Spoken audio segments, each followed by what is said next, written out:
Quoting Frederick Bastiat, the state is the great fictitious entity by which everyone seeks to live at the expense of everyone else. End quote.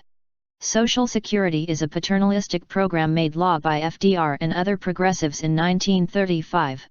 It has many shortcomings, not the least of which is potential insolvency.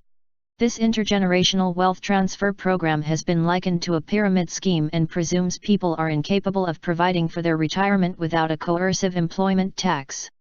These early 20th century progressives were similar to the ones in Bastiat's day and today.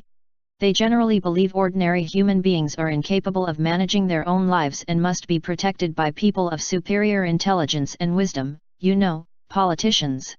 These purveyors of helplessness and dependence, for self-aggrandizement and political power, take advantage of a common human weakness, a preference to live at the expense of others and to avoid personal responsibility.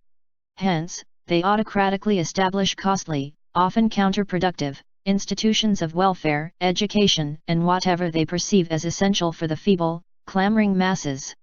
Naturally, as a result of establishing these institutions and programs, and subsidizing these weaknesses, an amplification of irresponsibility and dependence, and further exploitation of those who must pay for it, follows.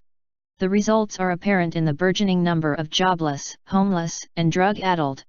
Why prepare for the future, or accept responsibility, if it's advertised as not required?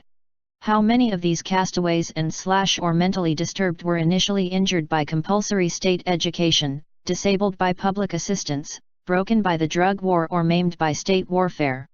Whether the state or a rich uncle leads one to believe they will never have to be self-supporting, that individual may not develop the motivation and skill to provide for themselves, or appreciate the effort it takes to do so.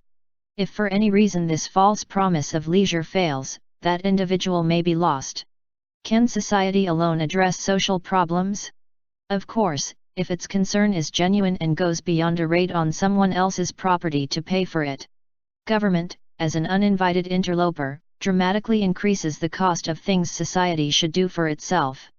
Who knows, maybe individual preparedness incentivized by necessity would work better than handouts and coercion.